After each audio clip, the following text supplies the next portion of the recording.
Bien, entonces, habiendo explicado, digamos, el contexto general de lo que significan los dispositivos de entrada-salida y cómo interactúan con, cómo interactúan con todo el equipo a través de base de datos, y donde esto es una fotografía tomada en una placa madre o motherboard.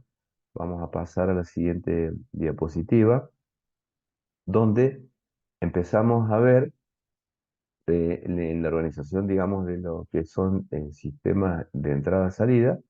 Me demoro un segundo porque estoy aceptando. Eh, tenemos entradas-salidas programadas, entradas-salidas por interrupciones, acceso directo de memoria.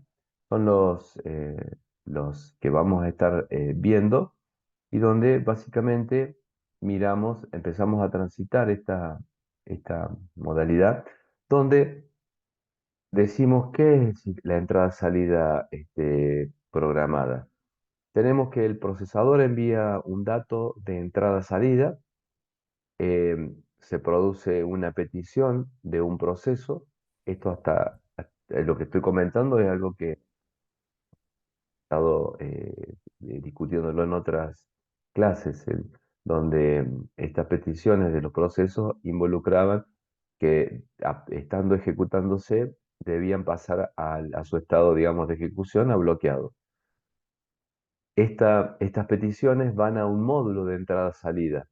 Es decir, que cuando se produce una entrada-salida por la espera de la llegada de un dato, esta llegada de dato se establece la comunicación mediante un determinado módulo, que es el que se encarga de recibir el dato, dejarlo en el buffer pertinente, para que pueda ser tomado. Esto más o menos haciendo una comparación de lo que funcionaría en los lugares, en los restaurantes, donde está la cocina. Está, digamos, una puerta que generalmente el cocinero pone la comida. Esto estoy hablando de tal vez una opción vieja. Giraba, digamos, el módulo, un módulo cilíndrico, y quedaba, digamos, a la vista, cuando lo giraba, del mozo, que retiraba la comida y la llevaba.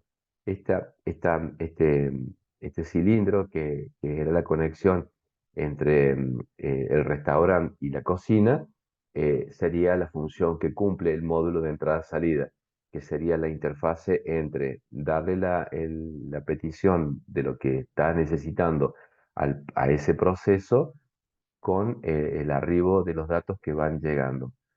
Em, para tener una comparación, digamos, en la cuestión de velocidades, que acá juega el ejemplo que les expliqué anteriormente, em, en velocidades, cómo juega sincronizar todo esto, que obedece obviamente tener su propio controlador. Porque, por ejemplo, dentro de los dispositivos de entrada-salida, podemos tener una placa de red de gigabits, y estar pensando que el ingreso también de datos se hace por teclado. Entonces, imagínense a la velocidad con la que arriba datos a través de una placa de red de gigabit con respecto al teclado. Evidentemente que la información que le llega debe ser entregada al CPU, pero digamos, con su correspondiente prioridad, y también con suficiente sincronización, de modo tal de no pisarse, digamos, la información. Porque supongamos, no podemos dejar a la espera el CPU para que, digamos, pueda procesar información de acuerdo a la velocidad de escritura que tenemos de teclear en nuestro el teclado. Digamos, se va a contraponer o contrastar con la velocidad que puede tener una placa de gigabits. Entonces es necesario, en esta discrepancia de velocidades, que haya un elemento que permita no solamente recibir esa información, sino que acumularla para entregársela posteriormente al CPU. Porque si por cada tecla que presiono cuando uso mi teclado lo estoy interrumpiendo y entregárselo al CPU y sacar un proceso que está en espera, enviarlo a listo y de listo enviarlo a ejecución, porque presionó una tecla, pero como le está faltando otras teclas más, o, digamos, puso la letra H del hola, volver a enviarlo, digamos, no suena, digamos, muy efectivo. Entonces, por eso es que se acumula necesariamente en un lugar intermedio, que sería un buffer, y a partir de ese buffer, que tenga que cumplir el mismo concepto de productor, consumidor, y bueno, y bajo esa temática, cuando está lleno ese buffer, recién transferir, digamos, al CPU o a quien corresponda, este, en virtud de que, digamos, si no se transfiere, corre el riesgo de que se pueda sobreescribir, que es lo que les comentaba de los discos duros, que no son especiales para grabar videos, por ejemplo, y que hace que el precio difiera, teniendo la misma capacidad. Entonces, quedó claro y entendido que estamos comunicándonos, a través de una interfase, que es la que nos comunica, y que la que nos permite, digamos, regular, digamos, las velocidades para que puntualmente, no estar molestando al CPU cada vez que arriba un dato, sino que cuando se llena ese buffer, y el ejemplo común es el teclado, no voy a hacer ninguna acción, por cada letra que ese producto tenga que presionar, porque si estoy realizando cosas de fondo, se van a ver dañadas en su performance. Entonces, siguiendo con la petición, perdón, con la diapositiva, decimos que a petición de un proceso, el procesador emite un mandato de entrada-salida y continúa ejecutando las instrucciones siguientes, siendo interrumpido por el módulo de entrada-salida cuando éste ha completado su trabajo. ¿Qué es lo que dice acá? Es básicamente lo que recién les comentaba. Está el proceso necesitando ejecutar la entrada, digamos, la necesidad de entrada-salida. Entonces, ¿qué es lo que hace? Le dice al módulo, tráemelo y avísame cuando ya esté listo el dato.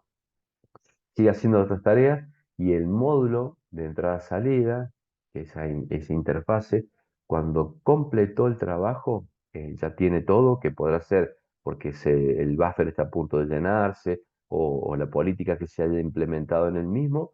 Entonces recién le interrumpe y le dice, mira, ya está, lo que me pediste, acá tenés el dato. Y sigue, digamos, en esta sincronización de eventos, de distintas interrupciones que tiene, el manejo en general y macro un equipo.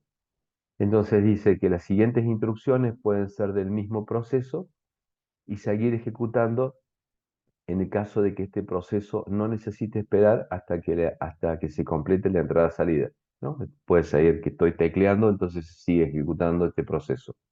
En caso contrario, se suspende el proceso en espera de la interrupción y se realiza otro trabajo. Es decir, si no terminaste de completar, completa la tarea, y cuando ya termines de completar la tarea, recién ahí, sigo avanzando. Básicamente los mismos conceptos general, donde están más aclarados en la diapositiva que estamos viendo. Cuando hablamos de el acceso directo a memoria, decimos que un módulo DMA, Direct Memory Access, o acceso directo a memoria, controla el intercambio de datos entre la memoria principal y el módulo de entrada-salida. El procesador envía una petición de transferencia de un bloque de datos al módulo de entrada-salida y resulta interrumpido solo cuando se haya transferido el bloque completo. ¿Qué quiere decir esto que está acá? Que cuando cuando tenemos esta opción de acceso directo a memoria, hay una parte de esa memoria, reservada exclusivamente para que, el dato se guarde directamente en ese espacio que, perdón, que sea asignado. Para que se entienda con otro ejemplo, supongan ustedes que tienen un restaurante y tienen la parte de depósito, que es donde tienen todos los elementos que compran. Su restaurante está ubicado en una esquina y en uno de los laterales de la calle lateral tienen la entrada de la mercadería. Entonces, ustedes le dicen a los proveedores, quieren comprar porque venden mucha pizza y compran varias hormas de queso.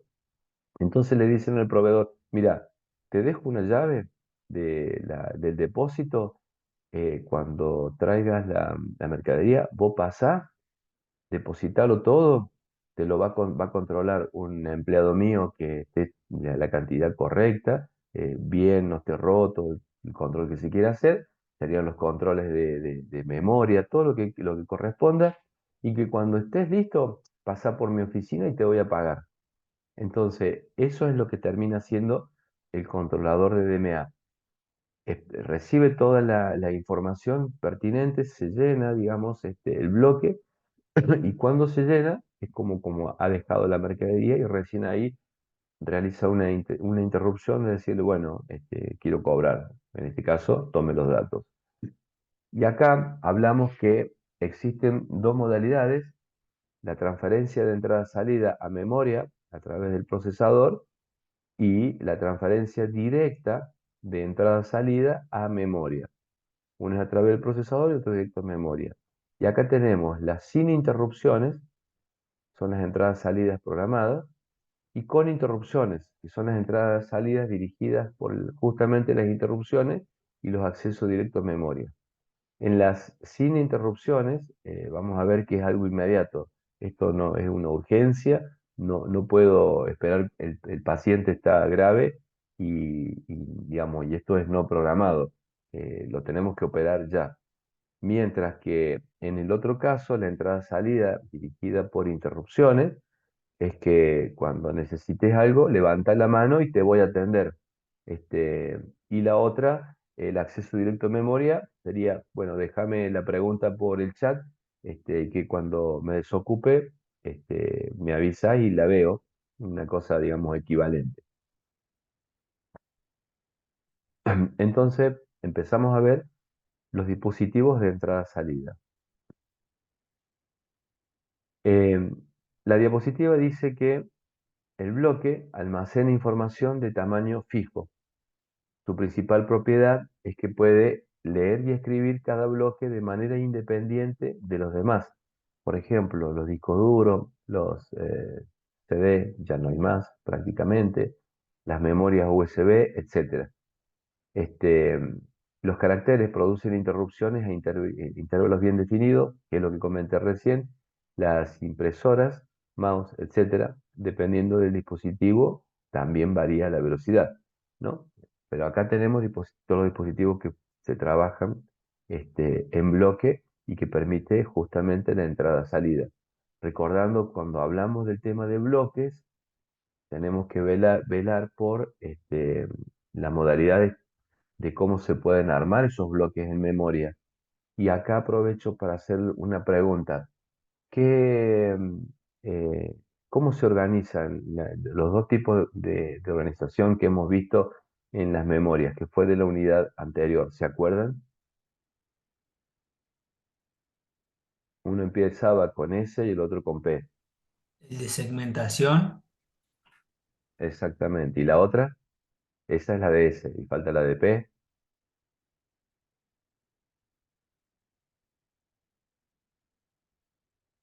Lo tienen los cuadernos, los libros.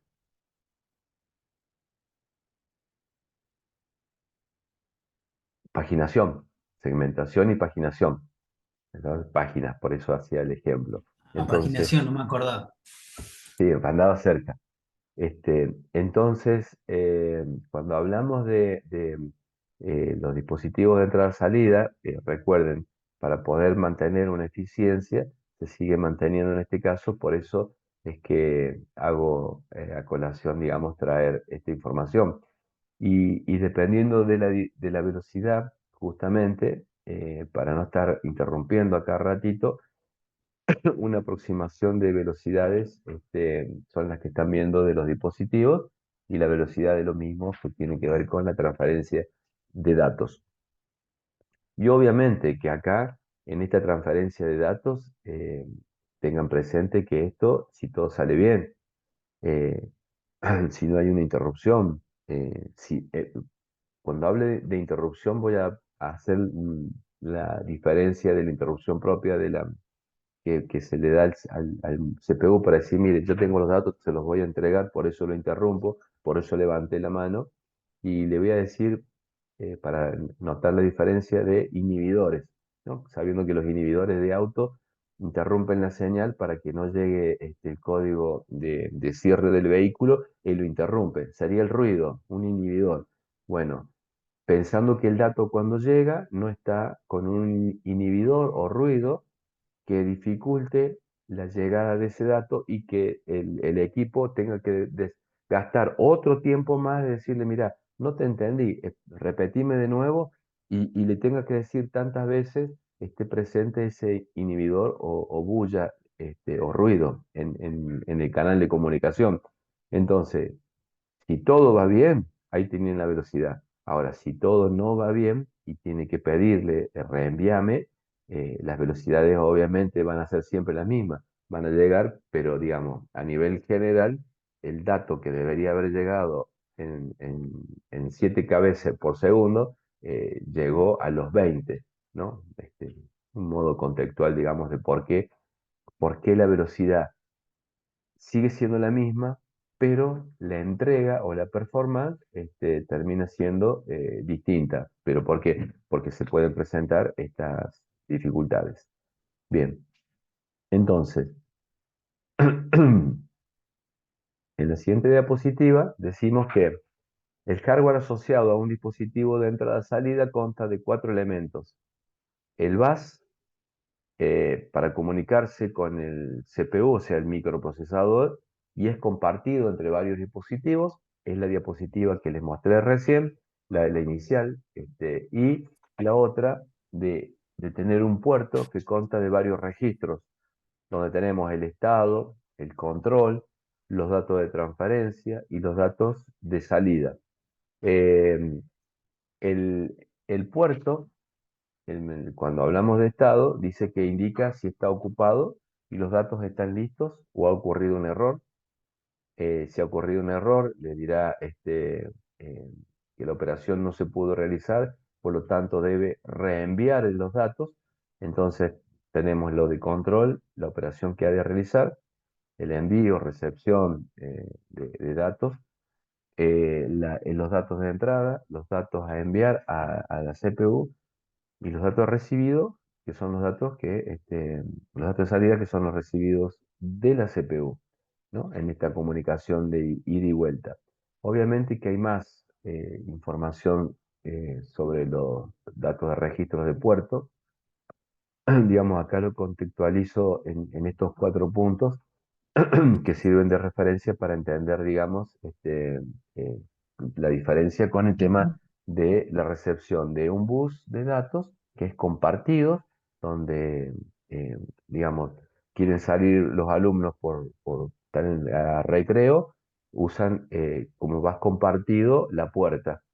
Entonces, para salir por la puerta, tienen que hacer un protocolo, no pueden salir dos simultáneamente porque no caben en la puerta, tienen que salir de a uno, o sea, se empiezan a establecer unas ciertas reglas que para el bus de datos involucra eso, o sea, no pueden haber dos dispositivos transmitiendo información en el mismo momento, salvo que sea uno para enviar y otro para recibir, y obviamente siempre depende de la arquitectura del mismo.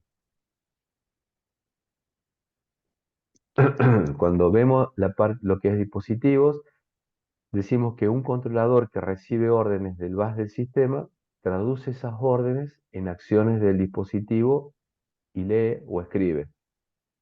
Al propio dispositivo existen una gran variedad de dispositivos que son los tradicionales, discos, impresoras, módem, teclado, pantalla.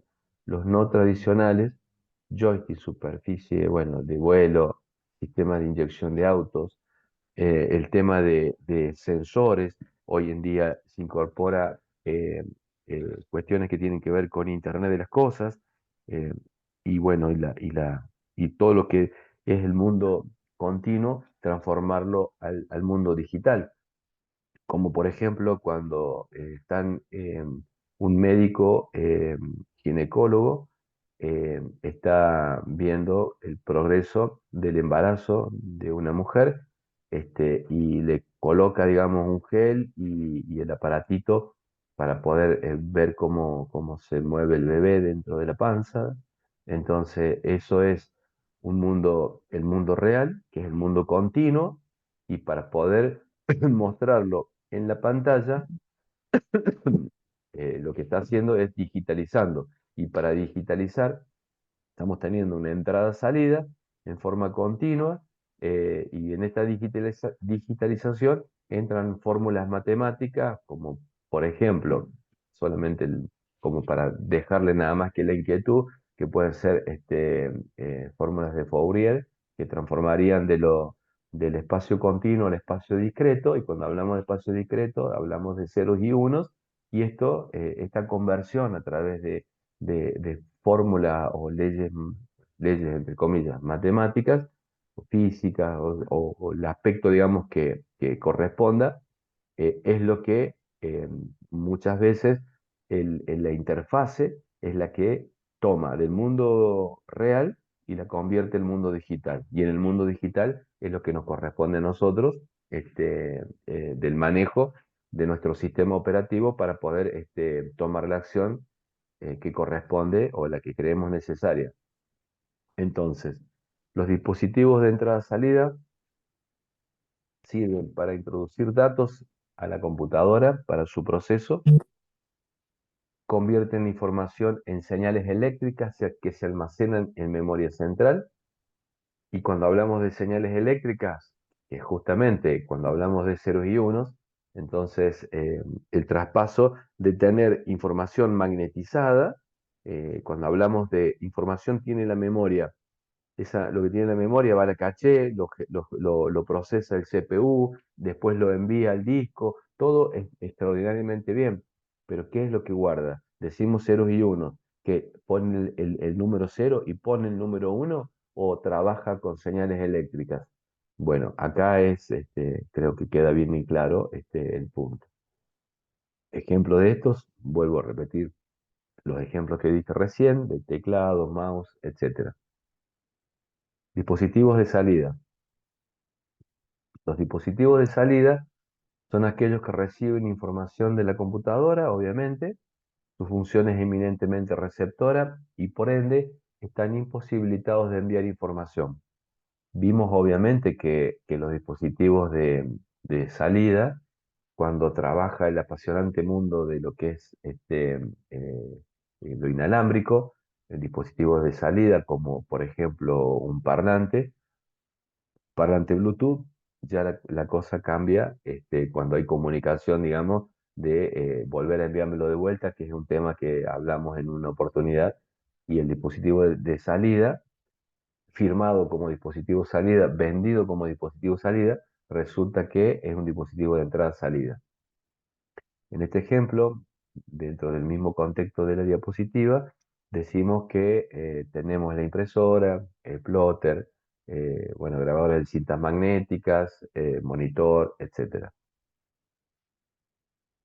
Dispositivos mixtos son una entrada-salida, no voy a hablar de más, voy a pasar directamente a la diapositiva. Y esto fue lo que en su momento describí, y que sirvió como, esto hace varios años, 2011, y sirvió como punto de discusión en una de las teorías que planteé el tema de los dispositivos de entrada-salida. ¿Se acuerdan de esto? Y que les pregunté si querían escribir algo para presentar en un paper de congreso. ¿Se acuerdan de esta parte? Sí, profe. Que a Bueno, nivel de señales era más difuso el tema de la entrada-salida. exactamente. Bien. Los controladores de los dispositivos. Bien, estamos hablando digamos, muy a nivel de contexto general, que existen dispositivos que obviamente son de entrada-salida, nos estamos enterando de que hay dispositivos que graban o escriben directamente en memoria, que lo escriben en bloques. Hay otros que tienen que, bueno, levantar la mano y decir, bueno, puedo transferirlo, que serían las interrupciones. Estamos justamente introduciéndonos en este apasionante mundo de las comunicaciones de entrada-salida y que forman parte del contexto de lo que hace el sistema operativo. Entonces, cuando hablamos de los controladores, dice que es un software que permite al sistema operativo interactuar con un periférico haciendo una abstracción del hardware y proporciona una interfaz posiblemente estandarizada para usarlo. Sin esto, es imposible que los hardware de entrada-salida se comuniquen con sistemas operativos que esté operando sin importar ese sistema operativo. ¿Qué quiere decir esto?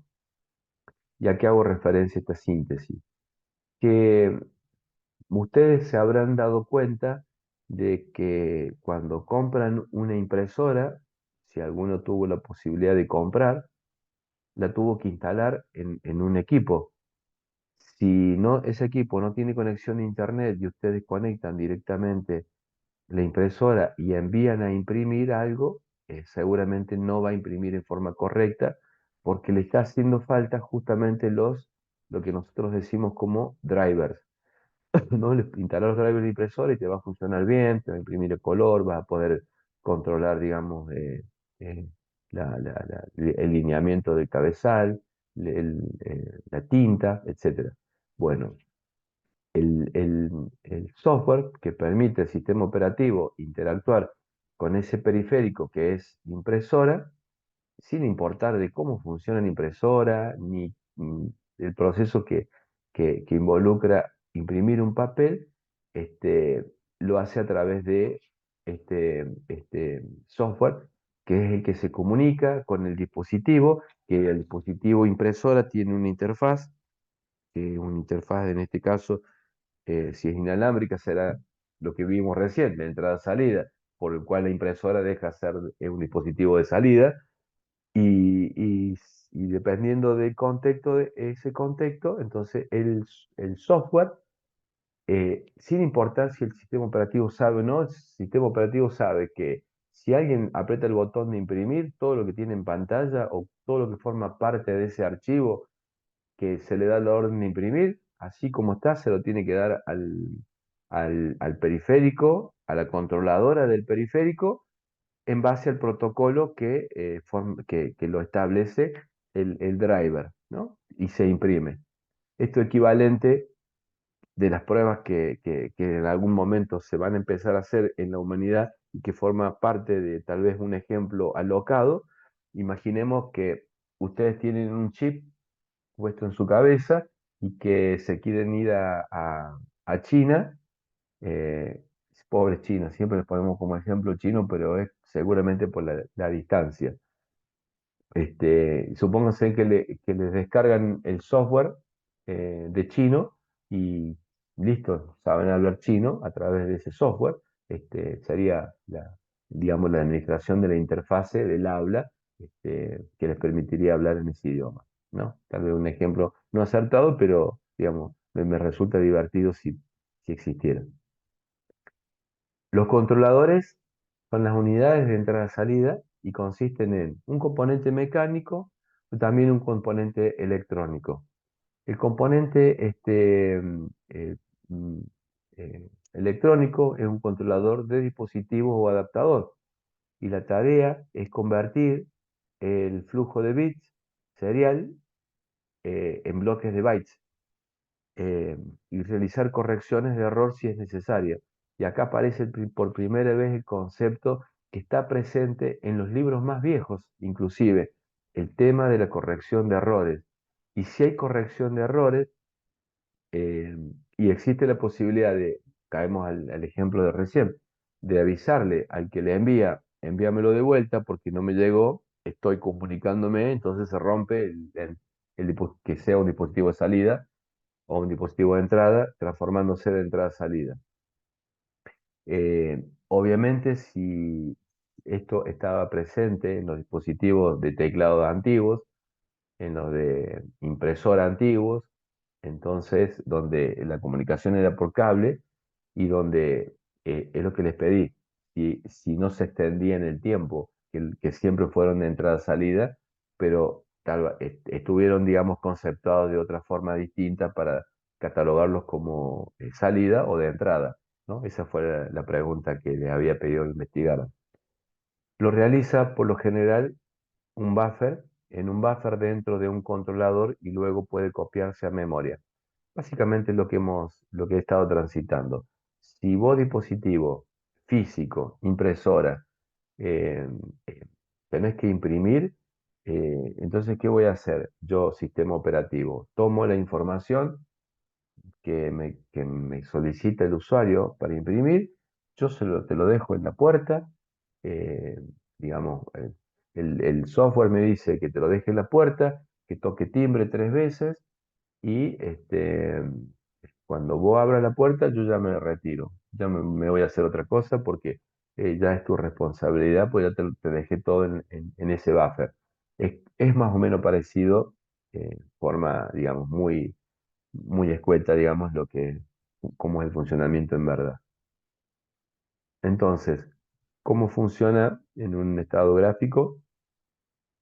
Tenemos el CPU que se comunica con el controlador físico a través de un control o controlador. Obviamente que ese controlador, dependiendo si es de salida, salida se entiende del CPU al dispositivo físico o del dispositivo físico al CPU, que sería de entrada, ¿no? Siempre en relación al CPU, eh, mejor dicho, el punto central del CPU. Si sale del CPU es de salida y si le entra el CPU va a ser de entrada. Se puede comunicar a través de un bus de datos o un bus del sistema, y ese bus del sistema, si tiene colgados otros dispositivos más, tendrá que haber un administrador de prioridades que podrá ser otra placa que diga, mira, vamos a agrupar los controladores más lentos, ¿y cuáles son? Y el mouse, el teclado, eh, son lo primero que se me ocurre, son lentos. Entonces esto lo vamos a colgar porque trabaja a una determinada velocidad. ¿Y quién más puede usar ese bus lento?